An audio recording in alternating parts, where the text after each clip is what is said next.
स्वागत है आपका दिलकश ज्ञान एकेडमी में।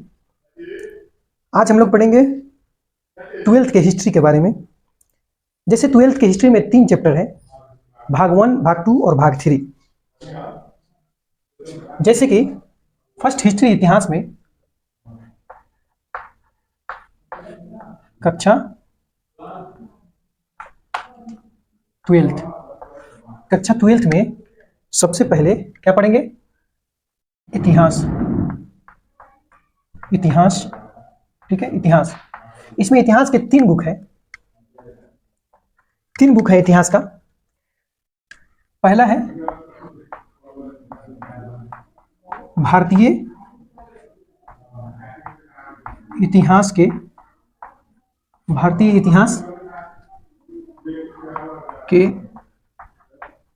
कुछ विषय। भारतीय इतिहास के कुछ विषय, इसको भाग 1 कहते हैं। ठीक है, देखो भारतीय इतिहास के कुछ विषय, इसमें ये सबसे पहला बुक है। इसमें 3 बुक पढ़ना है। इसी तरह भाग 1, भाग 2 और भाग 3 पढ़ना है। ठीक है, देखो इस भारतीय इतिहास के कुछ विषय भाग 1 में पहला चैप्टर का नाम है ईंटें, मनके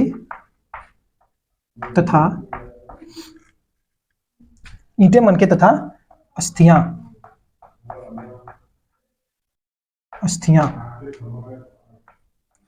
ठीक है, समझ में आ रहा है आप लोग को?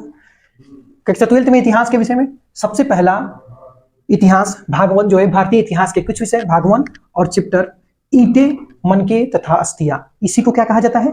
इसी को हम हड़प्पा सभ्यता भी कह के पढ़ सकते हैं। तो सबसे पहले हमको हड़प्पा सभ्यता ही पढ़ना है। और हड़प्पा सभ्यता में सबसे पहले हमको इसके परिचय, इंट्रोडक्शन हम जानेंगे। परिचय, हड़प्पा सभ्यता का परिचय क्या है? देखो इस अध्याय में हम लोग हड़प्पा सभ्यता, हड़प्पा के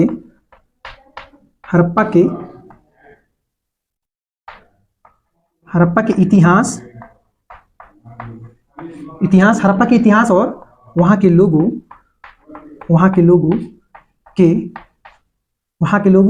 के सामाजिक जीवन और आर्थिक जीवन के बारे में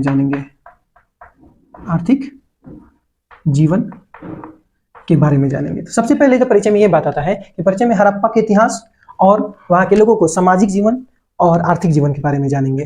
ठीक है, हम बहुत विस्तार से जानेंगे इसको और बहुत अच्छी तरह से जानेंगे जो आपको अच्छी तरह समझ में आए। ठीक है, परिचय में तो ये हुआ। ये आप लोगों को नोट करने के लिए बोर्ड पे दिख रहा होगा, एक पिक्चर दिख रहा होगा। वो मैं पीडीएफ से, अपने खुद के पीडीएफ से काट के आपके लिए वो दिया हूं कि आप नोट कर सकते हैं। ठीक है,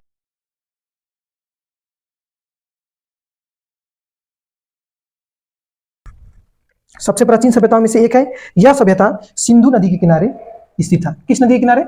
सिंधु नदी के किनारे। सिंधु नदी के किनारे के तट पर कह सकते हैं, तट पर, सिंधु की नदी के तट पर स्थित था।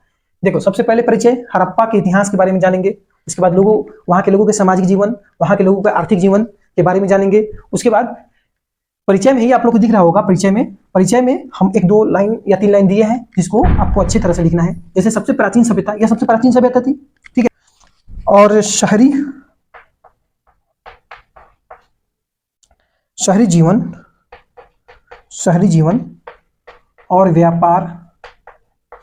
व्यापार के लिए जाना जाता है।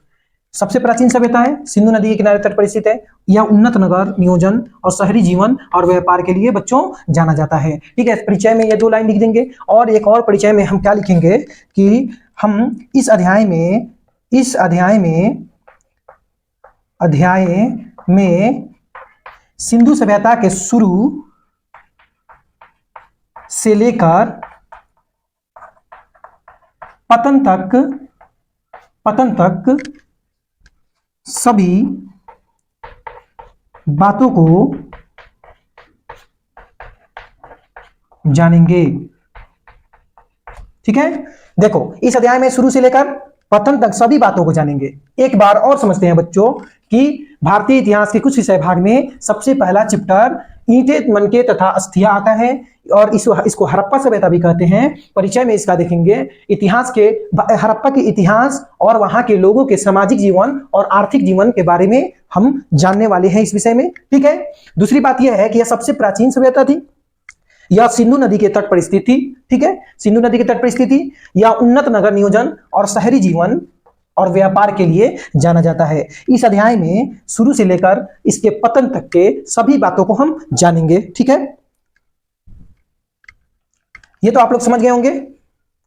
परिचय में लगभग ये सारी बातें हम आपको एक एक करके, जब हम परिचय बता रहे हैं तो एक एक टॉपिक वहां पे बोर्ड पे दिख रहा होगा, आप लोग उसको लिखते चलेंगे। या मैं क्या करूंगा कि लास्ट में, वीडियो के लास्ट में क्या करूंगा, सारे एक नोट्स की तरह मैं स्क्रीन पर दे दूंगा, जिसको आप फिर से दोबारा उसको स्क्रीनशॉट करके लिख सकते हैं। ठीक है, मैं ऐसे दोबारा इसको दे दूंगा।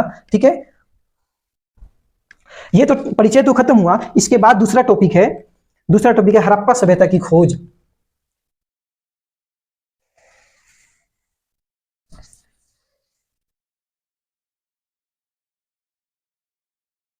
दूसरा है इसमें हड़प्पा सभ्यता की खोज। देखो बच्चों, हड़प्पा सभ्यता की खोज कैसे हुई इसके बारे में पढ़ेंगे। ठीक है, देखो लगभग 19वीं सदी में भारत में रेलवे का काम चल रहा था। रेलवे लाइन बैठाने का काम चल रहा था, पूरे भारत में बैठाने का काम चल रहा था। तो रेलवे लाइन जब बैठाने का कार्य हड़प्पा के क्षेत्रों में, जब रेलवे लाइन बैठाने का काम शुरू हुआ तो उस समय वहां के कर्मचारियों ने एक हड़प्पा जगह पर रेलवे लाइन बनाने के लिए खुदाई कर रहे थे। तो वहां पे कुछ अजीबोगरीब मिट्टी के बर्तन और ईंटें मिले थे। तो उन्होंने सोचा कि यह खंडहर है, तो खंडहर मानकर उसके ईंटें, लगभग हजारों ईंटों को क्या किए, रेलवे डिपार्टमेंट, रेलवे के कर्मचारी जो थे वो निकाल कर उसको क्या किए कि उसको रेलवे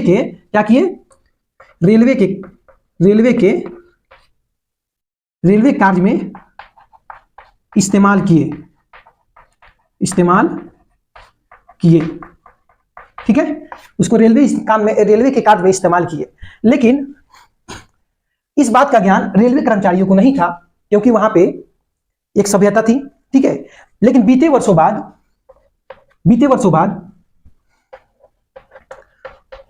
पुरातत्व विभाग के निर्देशक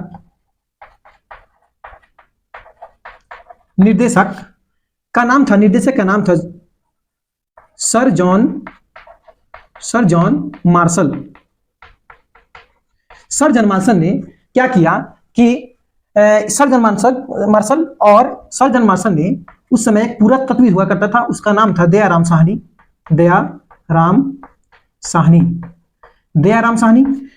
सर जॉन मार्शल ने दयाराम साहनी के सहयोग करके वहां पे उत्खनन कार्य सन 1921 ईस्वी में उत्खनन कराया। जब उत्खनन हुआ तो वहां से बहुत सारे साक्ष्य प्राप्त हुए। ठीक है, वहां से क्या हुआ, बहुत सारे साक्ष्य प्राप्त हुए। ठीक है, बहुत सारे साक्ष्य प्राप्त हुए।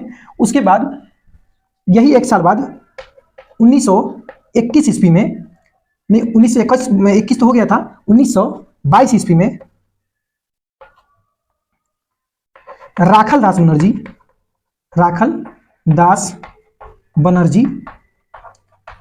बनर्जी वहां पे एक क्या था, राखाल दास बनर्जी ने क्या किया कि राखाल दास बनर्जी ने कुषाण वंश के एक स्तूप था जिसकी खुदाई क्या कर रहे थे, राखाल दास बनर्जी कर रहे थे। तो उसी समय वो सिंधु सभ्यता में जो मोहनजोदड़ो के जस्ट ऊपर ही स्तूप था, उस स्तूप की खुदाई कर रहे थे। उसी समय क्या हुआ कि मोहनजोदड़ो अवशेष प्राप्त हुआ। मोहनजोदड़ो।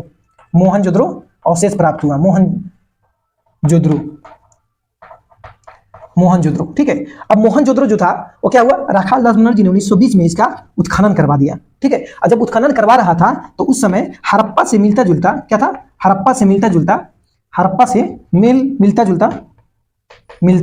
जुलता वहां पे अवशेष मिले।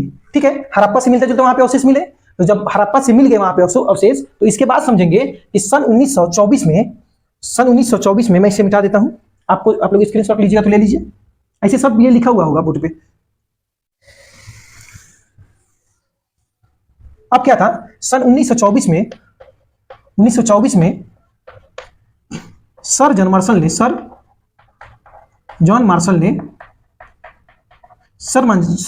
ने इन दोनों मतलब एक में हड़प्पा और दूसरा में मोहनजोदड़ो,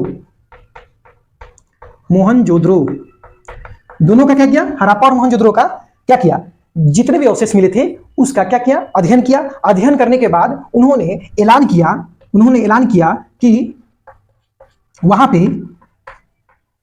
एक सभ्यता है जिसको क्या कहते हैं, जिसको हम सिंधु सभ्यता या हड़प्पा सभ्यता कहते हैं, हड़प्पा सभ्यता नाम देते हैं, ठीक है। उन्होंने क्या किया कि जब दोनों से क्या इक्वल, हड़प्पा और मोहनजोदड़ो दोनों से लगभग समान अवशेष मिले थे, मिलता जुलता हड़प्पा से मिलता जुलता मोहनजोदड़ो में अवशेष मिला।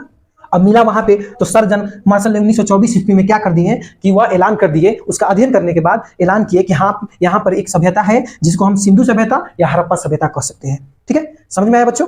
देखो, ये तो हो गया हड़प्पा सभ्यता की खोज, ठीक है। इसमें रेलवे का भी थोड़ा सा भूमिका कह सकते हैं, क्योंकि पुरानी सभ्यता तो थी लेकिन लोगों को ज्ञात नहीं था। रेलवे का लाइन का काम चल रहा था तो उसी समय क्या हुआ 19वीं सदी में कि वहां के कर्मचारियों ने इसे खंडहर समझ लिया। अब खंडहर समझ लिया तो उसके बाद क्या हुआ कि लोगों को इसका ज्ञात होने लगा, लोगों को वहां पे यह नजर में आ गया, यह सभ्यता नजर में आ गई, क्योंकि वहां बहुत सारी ईंटें थी, बहुत वहां पे खुदाई करना शुरू किया गया, ठीक है। खुदाई करने में सबसे पहले निर्देशन सर जॉन मार्शल ने क्या किया, दयाराम साहनी के साथ मिलकर वहां पे खुदाई स्टार्ट किया। 1921 ईस्वी में कुछ अवशेष मिले। उसी तरह 1922 में राखाल दास बनर्जी ने हड़प्पा और मोहनजोदड़ो का खोज किया, उत्खनन किया। उत्खनन से क्या हुआ कि हड़प्पा के अवशेष वहां से मिले, हड़प्पा जैसे अवशेष मिले, जिसके वजह से 1924 ईस्वी में क्या किए, सर जॉन मार्शल ने उसका अध्ययन किया, दोनों जगहों का अध्ययन किया। अध्ययन करने के बाद उन्होंने ऐलान कर दिया कि हाँ, यहाँ पे एक सभ्यता है जिसको हम सिंधु सभ्यता या हड़प्पा सभ्यता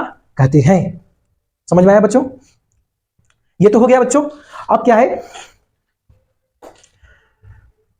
ये तो हो गया। इसके बाद हम लोग टॉपिक पढ़ेंगे तीसरा, ये दूसरा था, अब तीसरा पढ़ेंगे हड़प्पा सभ्यता या सिंधु घाटी सभ्यता या सरस्वती सभ्यता। इसको पढ़ने से पहले हम लोग क्या करेंगे, थोड़ा सा समझते हैं। हड़प्पा सभ्यता क्यों कहा जाता है? क्योंकि हड़प्पा सभ्यता में सबसे पहला जगह जो ढूंढा गया, वो क्या नाम था उसका, हड़प्पा था, इसलिए उसे हड़प्पा जगह सभ्यता कहते हैं। और सिंधु सभ्यता क्यों कहा जाता है? क्योंकि यह सभ्यता ही सिंधु नदी के किनारे बसी थी, ठीक है, इसलिए हम उसको क्या कहते हैं, सिंधु घाटी सभ्यता कहते हैं। अब तीसरा आता है सरस्वती संस्कृति, किसे कहते हैं, सरस्वती सभ्यता। अब सरस्वती सभ्यता के बारे में हम बात करते हैं। सरस्वती दरअसल बहुत पुरानी नदी है। उस समय वहां पे लोग कहते हैं कि यहाँ पे सरस्वती नदी बहती थी, ठीक है, सरस्वती नदी बहती थी, इसलिए वहां के लोग सरस्वती सभ्यता भी उसे कहते हैं, ठीक है। सरस्वती सभ्यता आज तो सूख गई है, मगर उससे कुछ हिस्से निकले हुए हैं, तो उसी को घग्गर नदी कहते हैं, उसी को लोग सरस्वती नदी भी आज भी कहता है, ठीक है। इसको हम विस्तार से कल पढ़ेंगे, ठीक है, इसके विस्तार से हम कल पढ़ेंगे। बस आप लोग बताइए कि कैसा क्लास रहा, समझ में आया कि नहीं आया, आप लोग कमेंट में बता सकते हैं। मैं अगले के लिए और अच्छा से तैयारी करूंगा कि मैं आपको अच्छा से बता दूं। ऐसे जितना भी मैं बताया आपको बोर्ड पे दिख रहा होगा, आप एक एक करके नोट कर सकते हैं। ये मेरा नोट्स है, दरअसल मेरे पास तो अभी डिजिटल बोर्ड नहीं है, जिसकी वजह से मैं आपको दे नहीं पाऊंगा ये पीडीएफ, लेकिन मैं ये खुद से पीडीएफ बनाया हुआ हूँ। आप इसको क्या कीजिए, जिस तरह लिखा है इसमें उस तरह आप नोट बनाइएगा, पढ़िएगा। फर्स्ट चैप्टर पढ़ने के बाद आपको बहुत मजा आएगा, हर क्वेश्चन बनेगा, ठीक है। मैं बहुत अंदर से बता रहा हूँ, ठीक है, इसके बारे में और भी मैं विस्तार से बताऊंगा, बस आप लोग ध्यान देकर पढ़िए, ठीक है। मिलते हैं कल फिर इसके भाग 2 से, जो हम लोग पढ़ेंगे हड़प्पा सभ्यता, संस्कृति, सरस्वती सभ्यता और सिंधु घाटी सभ्यता के बारे में, ठीक है।